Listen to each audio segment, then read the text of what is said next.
এই দুনিয়ার মানুষ আপনাকে কখনো আপন করে নিবে না যতক্ষণ পর্যন্ত পকেটের মধ্যে ফুলুস টাকা আছে ততক্ষণ দাম দিবে। একবার বিছানায় পড়েন, আপন মানুষটাও বলবে পড়ে না কেন। শত্রু তো বা আপন মানুষটা সেবা 1 মাস 2 মাস 1 বছর 2 বছর করবে, 2 বছর পর তিক্ততা চলে আসবে।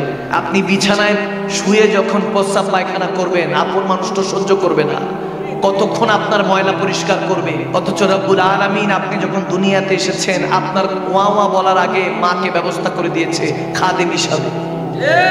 সে রব্বুল আলামিনকে ভুলে গিয়েছেন আপনি। এখন আপনার জন্য সোশ্যাল মিডিয়া অপেক্ষা করে, আপনি সোশ্যাল মিডিয়াতে আপনার সময় কাটাতে অহরহর ঘন্টার পর ঘন্টা কাটাচ্ছেন। এদিক দিয়ে ফিলিস্তিনের মধ্যে কত ভাই বোনেরা রক্তাক্ত হচ্ছে, খবর নাই।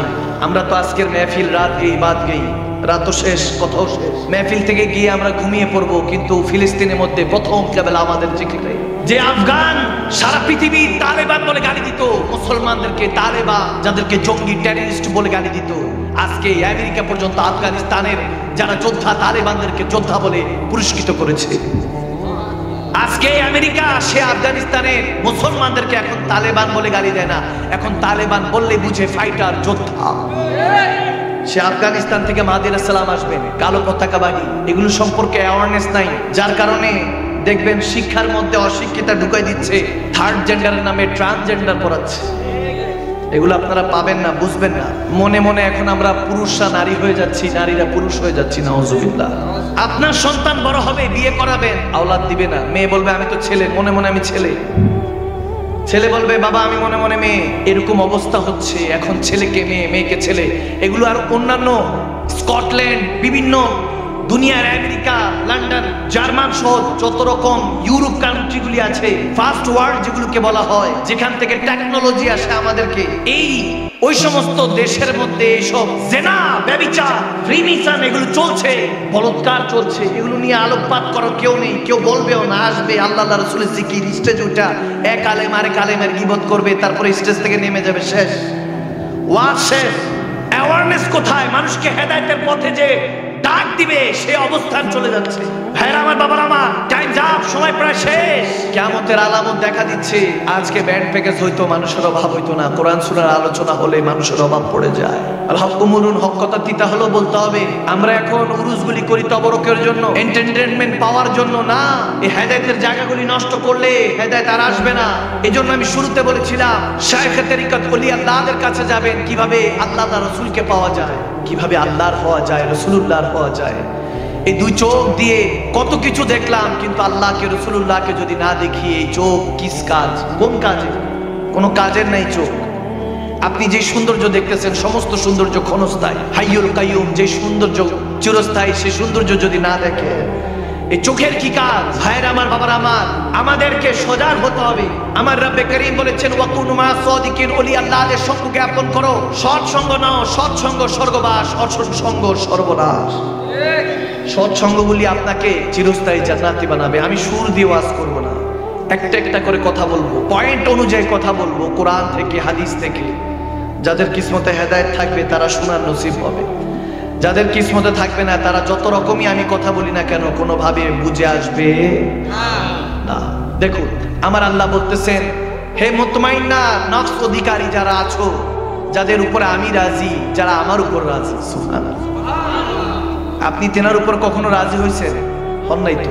আসবে কিভাবে বরকত? ব্যবসায়, চাকরিতে এই যে লস হয়, নোকসান হয়, জীবন তো অতিবাহিত হচ্ছে, সময় তো সময়ের মতো পার হচ্ছে, খরচ তো আমরা হচ্ছে, আমরা খরচ হয়ে যাচ্ছি। আপনি প্রতি বছর যে বার্থডে সেলিব্রেট করছেন, জন্মদিন পালন করছেন, মনে রাখবেন আপনার 1 বছর চলে গিয়েছে, 1 year gone, 1 বছর চলে গিয়েছে। আনন্দ করার কোনো অবকাশ নেই, বরং দুঃখ প্রকাশ করুন, পিছনে তো সব গুনাহ রেখে এসেছি, ঠিক কিনা? 1 বছর চলে গিয়েছে, জন্মদিন পালন করি, ছেলে নাতি, আমরা আনন্দ উল্লাস করি। বছর একটা গেলে নিউ ইয়ার্স, নববর্ষ পালন করি। এখন এগুলোর কারণ আছে, কারণ হলো ওয়াকুনু মা সাদিকিন। ওই যে বললাম আমরা ওলি আল্লাহদের সঙ্গ জ্ঞাপন করি না, ওলি আল্লাহদের সাথে সোহবত নিতে হবে। শায়েখে তরিকত, ওস্তাদ, আসাদায়ে কেরাম, যারা শায়েখে তরিকত, মুহাদ্দিসে, মুফতি আযম, তেনাদের কদমে যেতে হবে, সঙ্গ জ্ঞাপন করতে হবে। আপনি কস্তুরী ফুল হলেও সমস্যা নেই, গোলাপের সাথে থাকতে থাকতে আপনার শরীর থেকেও গোলাপের সুঘ্রাণ বের হবে, ঠিক না? তো ওটা তো আপনাদের তৎপরতা নেই। দেখেন হযরত মিসকি আলাইহির রাহমা একজন আল্লাহর ওলির কথা বলছি, মনোযোগ দিয়ে শুনুন। এক আল্লাহর ওলি যেদিক দিয়ে যেত, বুজুর্গ ব্যক্তি ছিলেন, লেবাসটা অনেক সুন্দর ছিল, যেদিক দিয়ে যেত ওনার জেসম থেকে মেশক আম্বরের খুশবু বের হতো। সুবহানাল্লাহ, এত খুশবু বেরোতো, সবাই বলতো যে হুজুর আপনি কি কোনো আতর মাখেন, এত খুশবু কেন আপনার জেসম থেকে আসে?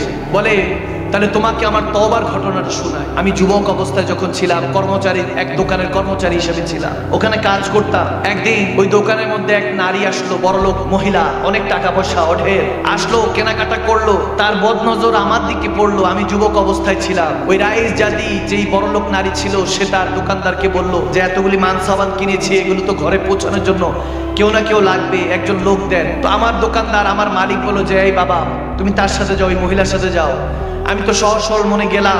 ঘরে যাওয়ার পরে যখন তার এই মাল সাবানগুলি পৌঁছে দিলাম, ওই মহিলার দরজা আটকে দিল। তার মনের মধ্যে কুখেয়াল চলছে। যখন কুখেয়াল চলছে, তখন কুপ্রস্তাব দিয়ে বসলো আমাকে যে আমার সাথে জেনা করো, পাপাচারে লিপ্ত হও। ওই আল্লাহওয়ালা বলতেছেন আমি যুবক ছিলাম, কিন্তু আমার ঈমান কামেল ছিল। সুবহানাল্লাহ, আমি আমার শায়খের তরিকা থেকে বায়াত গ্রহণ করেছিলাম। তিনি শিখিয়েছিলেন ইত্তাকিল্লাহ ফাত্তাকুল্লাহ মাস্তাতাতুম, রু দিয়ে জিসম দিয়ে ভয় করতে হবে কাকে? আল্লাহকে। আওয়াজ দিয়ে বলেন কাকে? আল্লাহকে। আল্লাহকে ভয় করতে হবে। সব সময় তিনি তোমার সাথে থাকেন। ওই মুহূর্তে আমার আল্লাহর খৌফ আসলো। বললাম আল্লাহ হেফাজত করো। আমি তাকে বললাম না আমি খারাপ কাজ করবো না। ওই নারী বলল আমি এখন চিৎকার চেঁচামেচি করবো, কারণ জোর যার মূল্যতা, ঠিক না? ওই জমানায় ছিল, এই জামানাও আছে। পরকীয়ার মধ্যে ব্যস্ত হয়ে যায়, স্বামী বিদেশ, নারী এদিকে অন্য যুবকের, অন্য ব্যক্তির প্রেমে আসক্ত হয়ে নিজের স্বামীর সাথে গাদ্দারি করে। আছে কি নাই? আমার নবী বলতেছে এদের উপরে ফেরেশতারা লানত দিতে থাকে যারা বেগানা পুরুষের সাথে স্বামী থাকা সত্ত্বেও রিলেশনশিপ সম্পর্ক করে। নাউযুবিল্লাহি মিন যালিক, আস্তাগফিরুল্লাহ। তাদের উপরে ফেরেশতারা লানত দিতে থাকে। নাউযুবিল্লাহ পড়ে। নাউযুবিল্লাহ। যখন ওই নারীর স্বামী ছিল, যখন কুপ্রস্তাব দিচ্ছে হযরত মিসকিকে, হযরত মিসকি বলছে, আমি তাকে বলছি আমাকে ছেড়ে দেন, আমি এরকম কাজ করবো না। বলে আমি চিৎকার চেঁচামেচি করবো, লোকজন এসে তোমাকেই মারবে, যে তুমি হয়তো আমার সম্মান হানি করতে চেয়েছো, এগুলো বলবো। তখন সে একটু তাৎক্ষণিক একটা বুদ্ধি আসলো, তার আল্লাহর পক্ষ থেকে নূর আসলো হেদায়েতের। তিনি বললেন যে আমি একটু ওয়াশরুমে যাব, বাথরুমে যাব। হযরত মিসকি বলছে যখন আমি বাথরুমে গেলাম, তখন ওখানে প্রস্রাব পায়খানা করলাম। ওই প্রস্রাব পায়খানাটা আমি আমার শরীরের মধ্যে মেখে নিলাম। পায়খানা যখন মেখে আমি ঘরে প্রবেশ করলাম, বাথরুম থেকে ঘরে প্রবেশ করলাম, ওই মহিলা বলল যে এ পাগল ছাগল তুমি এগুলো কি মেখেছো? সে আমার থেকে দূরে সরে গেল, বলে যে ঘর থেকে বের হও। আমাকে ঘর থেকে বের করে দিল। আমি দৌড়ায় আমার ঘরে আসলাম, গোসল নিলাম। গোসল করে শাওয়ার নিয়ে পবিত্রতা অর্জন করে রব্বে করিমের দরবারে 2 রাকাত নামাজের মাধ্যমে সেজদা দিয়ে শুকরিয়া আদায় করলাম।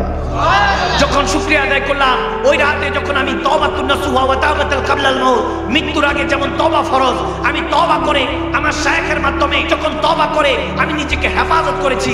ওই রাতে যখন চোখটা বন্ধ করলাম, কিসমতের চোখটা আল্লাহ খুলে দিল। আল্লাহ কিসমতের চোখটা খুলে দিল। হযরত ইউসুফ আলাইহিস সালামের সাথে আমার মুলাকাত হয়ে গেল। ইউসুফ আলাইহিস সালাম বলল আমি আমার জামানার মধ্যে মা জুলেখা যেমন ভাবে ইউসুফ আলাইহিস সালামের সম্মান হানি করতে চেয়েছিল, ইউসুফ আলাইহিস সালাম বলতেছে এ উম্মতে মুহাম্মাদি, আপনি আমার সুন্নাত পালন করেছেন। আমি জুলেখা থেকে নিজের ইজ্জতকে হেফাজত করেছিলাম, আপনি সেই মহিলা থেকে নিজের ইজ্জতকে, চোখকে, কলমকে হেফাজত করেছেন। আপনি এই জামানার সানি ইউসুফ হয়েছেন, দ্বিতীয় ইউসুফের মর্যাদা পেয়েছেন। এমন বলতে দেরি নাই, তখন বলতেছে ইউসুফ আলাইহিস সালাম আমাকে জড়িয়ে ধরলেন। আর সাথে সাথে রাহমাতুল আলামিন, আমি আমার প্যারা নবীকে স্বপ্ন দেখতে পেলাম। আমার নবী আমার সাথে এসে সিনার সাথে সিনা লাগিয়ে সিনাকে মক্কা মদিনা বানিয়ে দিলেন। সুবহানাল্লাহ, আল্লাহু আকবার, ইয়া রাসূলুল্লাহ, হেদায়েতের মালিক কে? শুধু সেখানে শেষ না, আমার আল্লাহ বলতেছেন যদি মুমিন হস, যদি বান্দা মুমিন হয়ে যাস, আন-নাবিয়্যু আওলা বিল মুমিনিনা মিন আনফুসিহিম, নবী তোদের জানের চেয়ে নিকটে রেখেছি। সুবহানাল্লাহ। আমার কষ্ট হলে মা কান্না করবে, বাবা কান্না করবে। একটা পশম যদি উপড়ে যায়, কেটে গেলে তো উফ করে উঠবো। পশম উপড়ালেও আমার আল্লাহ বলতেছে যখন পশম উপড়ে যাবে কিংবা কেটে যাবে, তোমার রক্তকণিকাগুলি আলাদা আলাদা হতে হতে চামড়াগুলি ফেটে যাওয়ার আগে, রক্ত বের হওয়ার আগে, তুমি যদি মুমিন হও, তোমার আগে আমার নবীর নবুয়তের কলিজায় গিয়ে লাগে। সুবহানাল্লাহ। তুমি উফ বলার আগে আমার নবী উফ করে ওঠে। আমার নবী এতটা ভালোবাসে মুমিন বান্দাকে, আপনি কি মনে করছেন আমার আল্লাহ আমাকে আপনাকে ভালোবাসে না? একটু খুশি হলে সে রব্বে কারীমকে ভুলে যা, একটু দুঃখ করলে তেনার উপরে আঙ্গুল তুলে যে আল্লাহ তুমি আমাকেই পাইলা দুঃখ দেওয়ার জন্য। অঢেল যাকে টাকা পয়সা দিছো, নামাজও পড়ে না, মসজিদও চিনে না, খালি শুক্রবারে দেখা যায়। আজকে বোঝার চেষ্টা করব কিভাবে চললে আমি সফলতাকে খুঁজতে হবে না, সফলতা আমাকে খুঁজবে। কিভাবে চললে আমি ভালোবাসাকে খুঁজতে হবে না, ভালোবাসা আমাকে খুঁজবে। জানার দরকার আছে কি নাই? আওয়াজ জানার দরকার আছে কি নাই?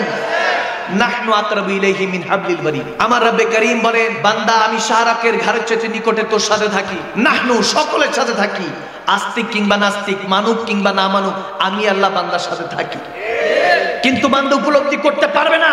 যার কলবের মধ্যে আমি মোহর মেরে দিয়েছি সে শুনবে না, দেখবে না, সে অন্ধ, চোখ থাকতেও দেখবে না, জুবান থাকতেও আমি আল্লাহকে ডাকার তৌফিক হবে না। ঠিক? আপনি চিন্তা করতে পারেন নামাজে কি জন্য মনোযোগ আসে না, ইবাদত কেন আমার নসিবে জুটতেছে না।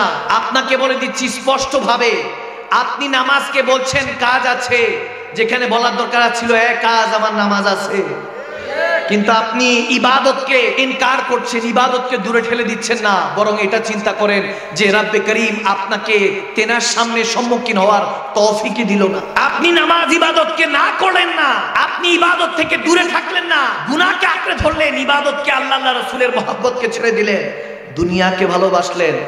আপনি ভাবছেন যে আপনি ভালোবেসেছেন দুনিয়াকে, না না, আমার আল্লাহ তৌফিকই দেন নাই যে আল্লাহর সম্মুখীন হওয়ার। আপনার কিসমত ফাটা। উলামায়ে কেরাম ওয়াজ করে আপনাদেরকে এত এত মাহফিল, কত মাহফিল সারা বাংলাদেশে আল্লাহ মালিক, কত মাহফিল হয়।